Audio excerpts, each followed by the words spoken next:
అధ్యక్ష,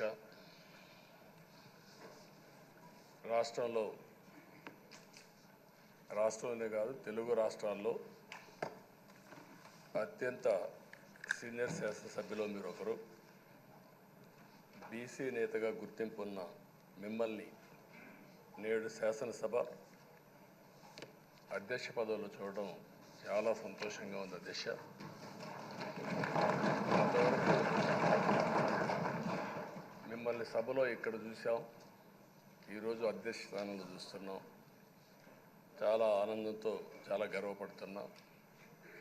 అందరి ఆమోదంతో 16వ శాసనసభకు స్పీకర్గా ఏకగ్రీవంగా ఎన్నికైన మీకు నా హృదయపూర్వక అభినందనలు, శుభాకాంక్షలు.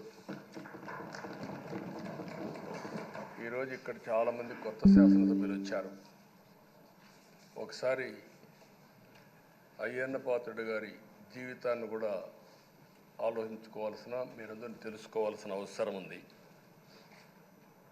మనందరి మాదిరిగానే ఆయన కూడా ఒక హంబుల్ కుటుంబంలో 1957 సెప్టెంబర్ 4వ తారీఖున ఉత్తరాంధ్రలో నర్సీపట్నంలో జన్మించారు. తల్లిదండ్రులు చింతకాయల వరహాల దొర చెల్లాయమ్మ గారు. యువత రాజకీయాల్లోకి రావాలని ఆ రోజు ఎన్టీ రామారావు గారు పార్టీ పెట్టిన మొదట్లో పిలిపిస్తే 25 సంవత్సరాల వయసుండే సమయంలో రాజకీయాల్లోకి వచ్చిన వ్యక్తి అయ్యన్న పాత్రుడు గారు. అక్కడి నుంచి 7 సార్లు ఎమ్మెల్యే అయ్యారు, ఒకసారి ఎంపీ అయ్యారు. ఎమ్మెల్యేగా, ఎంపీగా, మంత్రిగా తెలుగు రాష్ట్రాల్లో తనకంటూ ఒక ప్రత్యేకమైన ముద్ర వేయగలిగారు. ఏ పదవి ఇచ్చినా ఆ పదవికి వన్నె తీసుకొచ్చిన వ్యక్తి అయ్యన్న పాత్రుడు గారు.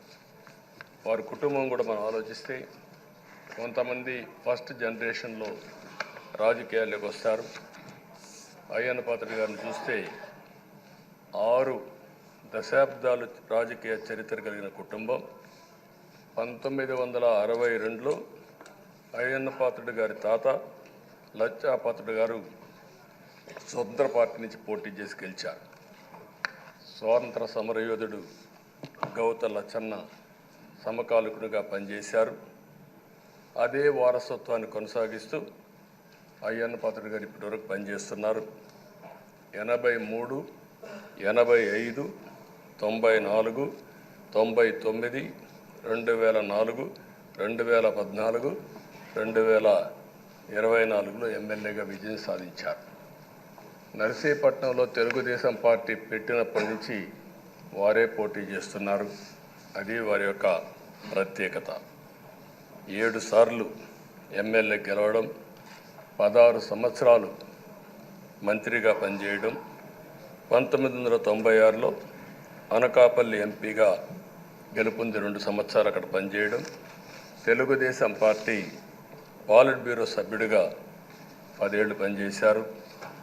టెక్నికల్ ఎడ్యుకేషన్, రోడ్లు, భవనాల శాఖ, అటవీ శాఖ, పంచాయతీరాజ్ శాఖ మంత్రిగా బాధ్యతలు నిర్వహించారు. 3 సార్లు R&B మినిస్టర్గా పనిచేశారు. అదేవిధంగా మనం ఒకసారి చూస్తే ఎప్పుడూ పోరాట యోధుడు, రాజీ పడని నాయకుడు, ఒక విశిష్టమైనటువంటి లక్షణాలుండే వ్యక్తి. తెలుగు రాష్ట్రాల్లో ఏ మారుమూల ఎవరిని అడిగినా అయ్యన్న పాత్రుడు గారిని గురించి చెప్తారు. 66 సంవత్సరాలు, ఇప్పుడు కూడా ఫైర్ బ్రాండే, చనిపోయే వరకు ఫైర్ బ్రాండ్గానే ఎక్కడ దాంట్లో రాజీనే లేదు. అదే మరి ఇంకొక పక్కన చూస్తే తనకంటూ ఒక ఇమేజ్. అదే సమయంలో లాయల్టీ ఫ్యాక్టరీలో కరుడు గట్టిన పసుపు యోధుడుగా పార్టీలో ఇంతవరకు ఉంటారు, ఎప్పటికీ ఉంటారు. అది ఆయన ప్రత్యేకత. నీతి, నిజాయితీ, నిబద్ధత ఇవన్నీ ఉణికిపుచ్చుకొని రాజకీయం చేశారు.